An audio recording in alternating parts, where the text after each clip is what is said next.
What is up sa inyo guys? Welcome back ulit sa ating panibagong video naman po natin yan. Tayo nga muli ay maglalaro ng panibagong games. At ito ay tinatawag na Supermarket Simulator. At itong laro na to ay gagawin mo lang dito is walang iba kundi kung bebenta ka lang dito katulad ng sa supermarket. Kaya nga tinawag na Supermarket Simulator. So start na natin to, new game na natin to. At kung bago ka pa lang dito sa channel to, huwag nyo kalimutan mag-like and subscribe. Hit yun na lang notification bell para updated ka sa videos na i-upload ko. Yun lang. Let's go! First thing first, let's see our settings. At ito ay naka 60 FPS syempre para smooth ang ating gameplay. At kung mapapansin nyo, ito yung ating mismong lugar. At walang idea kung paano ito laruin. Ano to? Para saan to? So we're gonna open our computer. Lagay mo dyan. Buksan na natin ang ating computer at meron tayong $50. Punta tayo sa market. Ano pa na natin mabili? Yung mga mumurahin lang kasi $50 lang tayo at itong coconut.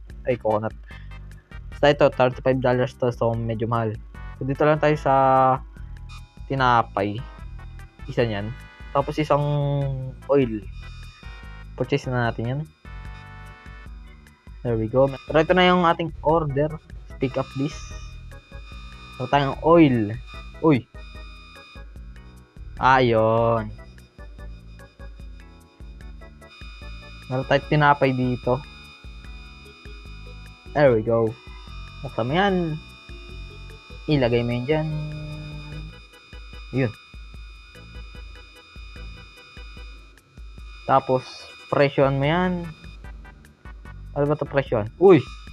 Ito. $5. Dito, $10. Yan. Bumibili na agad. Yun lang. Yun na yan. Ay, ito pala. Change $5. Bye-bye. Meanwhile, nag-continue ako. Nag-quit lang ako. Tapos, pinindot ko yung continue. Tapos, nawala. Umay. Wala, lahat ng benta ko. Bili na naman tayo ng bago. Pwede pala i-hold na lang eh. Kuha ka ulit. Ilagay dito sa tabi. Itapon. Kuhanin yan. Ilagay dito ulit. Presyohan natin. $90 lang. $10. Dito, presyo natin syempre dito is $5. Buksan mo na ang iyong shop. Punta ka dito. Mag-wait ka ng customer which ayan na meron na. At kuha na naman pera. Magkano ang change mo? $1. Sige. Shoo. Sir, baka gusto niyo bumili, sir. Sige, sir. Ay, bastos. Teka lang. Masyadong mahal daw yung flour. Oh my. Tik ba ng $5? Sige. $99. Ayan. Yan. Sir, bili ka, sir. Sir, bili ka, sir. Ayan, flour, sir. ATM. Sure. Yan. Ikaw, may tinapay. Okay. At ang change mo ay $44, which is ito. 10, 20. Pam. Palitan na nga natin sa normal price. Kano yan? Ay. Pwede wag na suklian.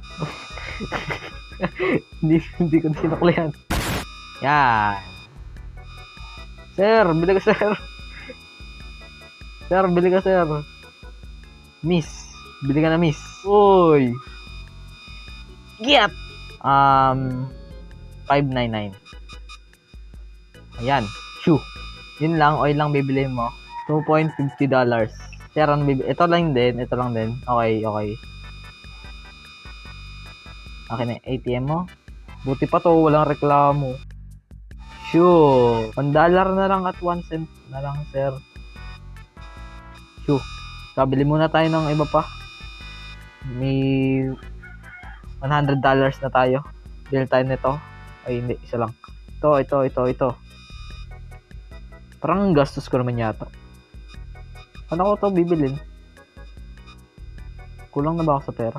Okay. So, bawal pa yata bumili ng ganito hanggat di ako nag-ano. Bawal yata akong order pag naka-open to. Okay. Paano to bibili? Okay. Nag-close na pala. Putik. Paano ako matutulog? Oh, wow. Close. Ganun pala pindutin. Next day. Bili na tayo yun. Yan. Ay, putik. Meron na pala ako. Okay. Bili mo na yan. Tapos, presyohan na lang natin tong mga to. $3 na ilagay mo dyan. Sir, baka naman gusto niyo bumili. Ayaw mo. Pag nagtatapong ako kasi ng tama sa basurahan. Ay, hoy! Mo binangga. What? Okay. Ay! Ano naman? Ay, sir. Sorry, sir. Sir, ako no. Mrs. Ay, mahal. Mahal ba? Walang pakialam. Shoo. Yun, sir. Pangalmusal, sir. Wala na, bulok. Bili muna tayo ng produkto. Ano natin yan, siyempre. $1. Oh. Yan. Hindi. $1.99. Yan yung price natin. Okay, pwede na po kayo bumili. Please. Baka naman, bili ka na. Uy. Yun. Hindi naman mahal yung flower ko Ano na, percent. Yan. Hindi sir, na lang po yung 50. Hindi. Close na pala natin. Hindi, alas 8 pa lang pala Okay, bibili na muna tayo ng ating mga management, license, purchase. So, next step bibili na naman tayo ng fridge na lang yung bibili natin kasi mas gusto ko yun. Dahil meron pa naman tayong shelf. Wala na pera, oh my. Buksan mo yan. Sir, bili ka sir. Sir Calvo. Pwede ako maglibot-libot dito. Kami nabili na, wait lang. 8.87. Hindi. 97 pala. Kaya yan. 5.98. Nag-agawan pa yung isa. Wala, naagawan ka na. Ito na ang last customer ko. At ito pa talaga yung change. Napakalaki naman ng pera mo. At nang dahil malaki yan, akin na lang yung 1 cent mo. So, yan ang video sa araw na ito. At dito na lang siguro ko tatapusin tong video na to. At kung nagustuhan nyo, please pakiclick lang ang like and subscribe. Hit nyo na lang notification bell para updated ka sa videos ni upload ko. Yun lang. Bye-bye.